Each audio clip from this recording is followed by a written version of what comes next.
مسجد کا موجودہ ڈھانچہ اسی وقت سے چلا آتا ہے، یہ اس دور کے مخصوص طرز تعمیر کا شاہکار ہے۔ مسجد کا اندرونی ہال تمام تر لکڑی کا بنا ہوا ہے، لکڑی پر نہایت شاندار اور دیر پا روغن ہے، اس پر سونے کے پانی کا کام ہے۔ لکڑی کی یہ عمارت اتنی پائیدار ہے کہ اسے زلزلوں سے بھی نقصان نہیں پہنچا، جبکہ ایسے میں پتھر کی بنی ہوئی بہت سی عمارتیں تباہ ہو گئی۔ جب چینی کمیونسٹ پارٹی کے چیئرمین ماؤ زیتونگ نے 1966 میں کمیونسٹ نظریات کے تحفظ اور چینی معاشرے سے سرمایہ دارانہ اور روایتی عناصر کو ختم کرنے کے لیے ثقافتی انقلاب کا نفاذ کیا تو نیو جے مسجد کو بھی بند کر دیا گیا تھا۔ 1976 میں اس انقلاب کے خاتمے کے بعد 1979 میں اس کی مرمت کی گئی اور اسے نمازیوں کے لیے کھول دیا گیا۔ پانچویں سوال کا جواب ہے، بیجنگ کے مشہور پیپلز اسکوائر کے ایک سرے پر وہ عمارت ہے جس میں ماؤ زیتونگ کی لاش کو مصالوں کے ذریعے محفوظ کر کے ایک شفاف شوکیس میں رکھا گیا ہے۔ ایسی لاش کو ممی کہتے ہیں۔ اس ممی کے ذریعے ذکر کے ساتھ عثمانی صاحب نے اپنا نقطہ نظر بیان کیا ہے کہ لاکھوں روپے کے اصراف سے ماؤ زیتونگ کے گوشت و پوست کو محفوظ تو کیا جا سکتا ہے، لیکن اس کی روح، فکر اور کردار کو کسی مسالے کے ذریعے محفوظ نہیں رکھا جا سکتا۔ ماؤ زیتونگ کی حیثیت جسم سے بڑھ کر روح و فکر کی بلندی میں پوشیدہ ہے۔ مولانا کی اس بات کو سمجھنے کے لیے ماؤ زیتونگ کی شخصیت و کردار کو جاننا بہت ضروری ہے، اور اس کے لیے ایک دفتر درکار ہے۔ یہاں پر ہم اس کا تعارف دیکھیں گے۔ ماؤ زیتونگ کا اصل نام ما سیڈونگ تھا۔ جدید تاریخ کے مؤثر ترین شخصیات میں اس کا شمار ہوتا تھا۔ یہ ایک چینی مارکسی، عسکری و سیاسی رہنما تھا۔ اس نے چینی خانہ جنگی میں چینی کمیونسٹ جماعتوں کی قیادت کرتے ہوئے کامیابی حاصل کی اور 1 مارچ 1949 کو بیجنگ میں عوامی جمہوریہ چین کی بنیاد رکھی۔ یہ 1945 سے 76 تک چین کی کمیونسٹ پارٹی کا چیئرمین رہا اور 1954 سے 59 تک عوامی جمہوریہ چین کا صدر۔ 1976 میں اس کا انتقال ہوا۔ یاد رہے، لانگ مارچ کی قیادت ماؤ زیتونگ ہی نے کی تھی۔ چھٹے کا جواب ہے شیخ الاسلام مولانا محمد تقی عثمانی صاحب سفر چین کے دوران شہر آفاق دیوار چین کی سیر کو بھی گئے۔ آپ اور دیگر میزبان و مہمان ساتھ ہی 3 کاروں میں تھے۔ چائنا اسلامک ایسوسی ایشن کے نائب سیکریٹری جنرل شیخ سلیمان اور بیجنگ یونیورسٹی میں اردو کے استاد مسٹر خوبن بھی تھے۔ مسٹر خوبن اس سفر میں وفد کی ترجمانی اور رہنمائی کر رہے تھے۔ انہوں نے ہر مرحلے میں مہمانوں کو آرام پہنچانے اور ان کی ضروریات پوری کرنے کی کوشش کی۔ اسباب بیان کیجیے۔ پہلا ہے، فی الحال چین میں مسلمانوں کی تعداد کا صرف اندازہ ہی لگایا جا سکتا ہے۔ دوسرا، دیوار چین کی تعمیر۔ تیسرا، منگ مقبروں کی تعمیر۔ چوتھا، شہر لنشا کو چین کا مکہ کہا جانا۔ پہلے کا جواب ہے 1942 میں امریکہ نواز چینی حکمراں چیانگ کائی شیک کے عہد میں جو مردم شماری ہوئی تھی، اس کی رو سے چین کے مسلمانوں کی تعداد 5 کروڑ بتائی جاتی ہے، لیکن اشتراکی انقلاب کمیونسٹ ریولوشن کے بعد کی مردم شماریوں میں چونکہ مذہب کا کوئی الگ خانہ نہیں تھا، اس لیے مسلمانوں کی تعداد علیحدہ شمار کرنے کا کوئی قابل اعتماد راستہ نہیں ہے۔ سبق کے مطابق اشتراکی انقلاب کے چین کے مسلمانوں کی تعداد کا اندازہ 1 کروڑ 46 لاکھ ہے۔ انٹرنیٹ کی سائٹس کے مطابق چین کے مسلمانوں کی تعداد تقریباً 4 کروڑ ہے۔ دوسرے کا جواب ہے، دیوار چین کو چینی زبان میں چینگ چینا کہا جاتا ہے۔ یہ دنیا کی قدیم ترین طویل ترین فصل ہے۔ اس کی تعمیر کا آغاز حضرت عیسیٰ علیہ السلام کی پیدائش سے قبل کے عہد میں ہوا۔ اس وقت چین میں مختلف بادشاہوں نے چھوٹی چھوٹی ریاستیں قائم کر رکھی تھی۔ ان کے درمیان جنگ و پیکار کا سلسلہ بھی جاری رہتا، چنانچہ ان ریاستوں کے حکمرانوں نے اپنے اپنے علاقے کو دشمنوں کے حملے سے محفوظ رکھنے کے لیے فصیلیں بنانا شروع کی۔ یہ فصیل کسی ایک گاؤں کے ایک شہر کے گرد نہیں بلکہ پوری ریاست کے گرد یا اس حصے میں ہوتی تھی جس طرف سے دشمن کے حملے کا زیادہ خطرہ ہوتا تھا۔ اس طرح چین کے مختلف حصوں میں کئی فصیلیں قائم ہو گئی۔ 246 قبل مسیح میں چن شی ہوانگ تی نے ان تمام ریاستوں کو ایک اتحاد قائم کیا۔ انہیں تمام ریاستوں کو ملا کر ایک بڑا ملک وجود میں آیا۔ اس لیے اس نے ان متفرق فصیلوں کو باہم ملا کر ایک طویل فصیل تعمیر کی۔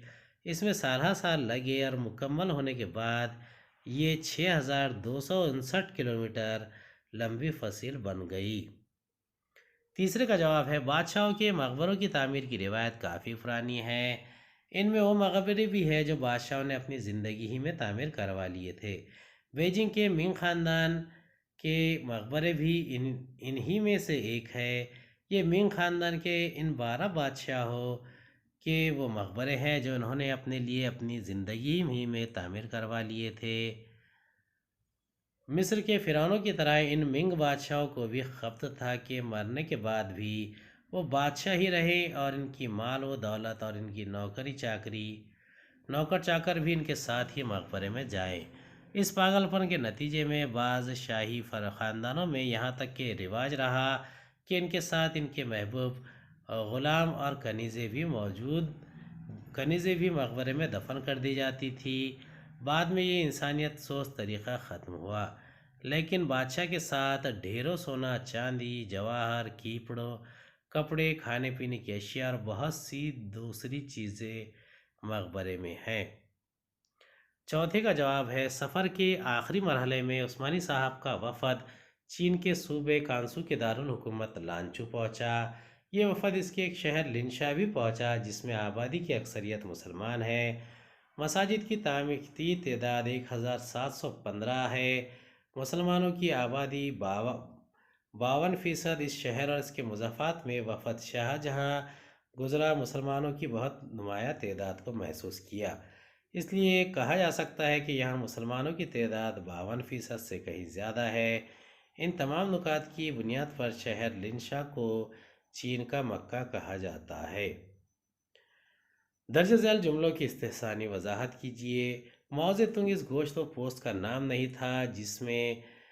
جس شخص کا نام ماؤ زیتونگ تھا قیمتی مسالے اس کے گوشت پوست کو تو محفوظ رکھ سکتے ہیں، لیکن اس کی روح کی حفاظت کے لیے آج تک کوئی سائنس ایسا مسالہ دریافت نہیں کر سکی جس کے پرواز کرنے کے بعد پتہ چلتا پھرتا انسان بے جان پتھر بن کر رہ جاتا۔ اس کا جواب ہے بیجنگ کے مشہور پیپلز اسکوائر کے ایک سرے پر وہ عمارت ہے جس میں ماؤ زیتونگ کی لاش کو مسالوں کے ذریعے محفوظ کیا کر کے ایک شفاف شوکیس میں رکھا گیا ہے۔ ایسی لاش کو ممی کہتے ہیں۔ اس ممی کے ذکر کے ساتھ عثمانی صاحب نے اپنا نقطہ نظر بیان کیا ہے کہ لاکھوں روپے کے اسراف سے ماؤ زیتونگ کے گوشت و پوست کو محفوظ کیا جا سکتا ہے، لیکن اس کی روح، فکر اور کردار کو کسی مسالے کے ذریعے محفوظ نہیں کیا جا سکتا۔ ماؤ زیتونگ کی حیثیت جسم سے بڑھ کر روح و فکر کی بلندی میں پوشیدہ ہے۔ مولانا کی اس بات کو سمجھنے کے لیے ماؤ زیتونگ کی شخصیت و کردار کو جاننا بہت ضروری ہے، اور اس کے لیے ایک دفتر درکار ہے۔ اگلا سوال ہے ذیل میں دیے ہوئے موضوعات پر ذاتی رائے تحریر کیجیے۔ پہلا، منگ بادشاہوں کا خط۔ دوسرا، ماؤ زیتونگ کی لاش کا محفوظ کیا جانا۔ ہدایت کے مطابق درج ذیل قواعدی سرگرمیاں مکمل کیجیے۔ ذیل کے مثبت جملوں کو منفی جملوں کو مثبت اس طرح تبدیل کیجیے کہ مفہوم نہ بدلنے پائے۔ یہاں مسلمانوں کی آبادی کا تناسب 52% سے کافی زیادہ ہے۔ پہلے کا جواب ہے دنیا کے زیادہ تر معاشرے کے لوگ کسی نہ کسی مذہب سے وابستہ ہونے اور ان کی تعلیمات پر عمل پیرا ہونے کے باوجود بہت سارے توہمات اور بد عقائد میں ملوث نظر آتے ہیں۔ حتیٰ کہ روشن خیال ہونے کا دعویٰ کرنے والے گروہ بھی اس سے مبرہ نہیں ہے۔ کسی ریاست کا سربراہ ہونا کوئی معمولی بات نہیں ہے۔ کتنی خوبیاں اور صلاحیتیں ہوتی ہیں ایک حکمراں میں، اس کا اندازہ ریاست کی وسعت اور طرز معاشرت حکومت سے ہوتا ہے۔ لیکن یہ حکمراں بھی توہمات اور بدعقیدگی کا شکار ہوتے ہیں۔ کردار و شخصیت کی ان خرابیوں کا وجود قدیم زمانے میں بہت زیادہ ہوتا تھا۔ فی زمانہ سائنسی نقطۂ نظر کی توسیع و اشاعت کی بدولت ان میں کچھ کمی واقع ہوئی ہے، لیکن یہ اطمینان بخش نہیں ہے۔ حکومت سازی اور حلف برداری کے لیے نیک ساتھ کا انتظار و انتخاب، بتوں کے رونے کی خبر پر اسے دودھ پلانا صحیح العقیدہ فرد کو بے چین کرنے کے لیے کافی ہے۔ پرانے زمانے کے بادشاہوں کے بعد از مرگ زندہ رہنے کے عقائد مصر کے فرعونوں اور چین کے منگوں کے علاوہ دیگر حکمرانوں کے یہاں بھی پائے جاتے تھے، اور اس کی بنیاد پر آسائش و آرائش و دیگر ضروریات زندگی کے لوازمات اور غلاموں و کنیزوں کے ساتھ مقبروں میں دفن ہوتے تھے۔ دوسرے سوال کا جواب ہے، انسان اس دنیا میں ایک معینہ محدود زندگی کے ساتھ آتا ہے اور موت واقع ہونے پر یہاں سے چلا جاتا ہے۔ مرنے کے بعد اور قیامت برپا ہونے سے پہلے وہ کسی بھی صورت میں اس سرزمین پر دوبارہ حاضر ہونے والا نہیں ہے۔ ہر زندہ انسان کو اس حقیقت کو تسلیم کر لینا چاہیے اور اسی کے مطابق بعد از مرگ مستقبل کے فیصلے کرنے چاہیے۔ یادگار کے طور پر لاشوں کو مسالہ لگا کر محفوظ کرنا یعنی ممی بنانا اور مقبروں وغیرہ کی تعمیر پر بے تحاشا سرمایہ اور صلاحیت صرف کرنا وغیرہ خوش فہمیوں پر مبنی ابد عقیدے ہیں۔ ان کا کوئی حاصل یا فائدہ نہیں ہے۔ اگر کردار کے لحاظ سے انسان کا یاد کیا جانا ضروری ہوتا تو یہ کام بغیر کسی یادگار اور نشانی کے بھی ہو جاتا۔ اس کے بیشتر مشاہدے ہوتے رہتے ہیں۔ اس لیے اس ضمن میں میری رائے یہ ہے کہ انسان کو اپنی زندگی ہی میں ایسے مثبت و تعمیری کام کرنے چاہیے جو اسے آخرت میں کامیاب ہونے کے لیے امداد پہنچائے۔ رہ گئی بات دنیا میں یادگار ہو جانے کی، تو اس کے لیے نیک اعمال کافی ہے۔ وہ دنیا اور آخرت ہر دو جگہ میں سرخرو ہوتے ہیں۔ یہاں عام آدمی کو داخل ہونے کی اجازت نہیں تھی۔ دوسرا، اس علاقے میں ہر طرف اونچی اونچی عمارتیں نظر آتی ہے۔ تیسرا، ہمیں آرام پہنچانے اور ہماری ضروریات پوری کرنے میں کوئی کسر نہیں اٹھا رکھی۔ پہلے کا جواب ہے، یہاں مسلمانوں کی آبادی کا تناسب 52% سے کافی زیادہ ہے۔ اس کا جواب ہے، یہاں مسلمانوں کی آبادی کا تناسب 52% سے کم نہیں ہے۔ دوسرا سوال ہے، یہاں عام آدمی کو داخل ہونے کی اجازت نہیں تھی، منفی جملہ ہے۔ اس کا مثبت جملہ ہے، یہاں عام آدمی کا داخلہ ممنوع تھا۔ تیسرا ہے، اس علاقے میں ہر طرف اونچی اونچی عمارتیں نظر آتی ہیں۔ اس کا ہمیں آرام پہنچانے اور ہماری ضروریات پورا کرنے میں کوئی کسر نہیں اٹھا رکھی تھی۔ اگلا ہے، ہمیں آرام پہنچانے اور ہماری ضروریات کی تکمیل میں تمام کسریں پوری کر دے۔ اس کا مثبت جملہ ہے۔ امید ہے آپ کو ہمارا ویڈیو پسند آیا ہوگا۔ اگلے ویڈیو میں دوبارہ ملاقات ہوگی۔ خدا حافظ۔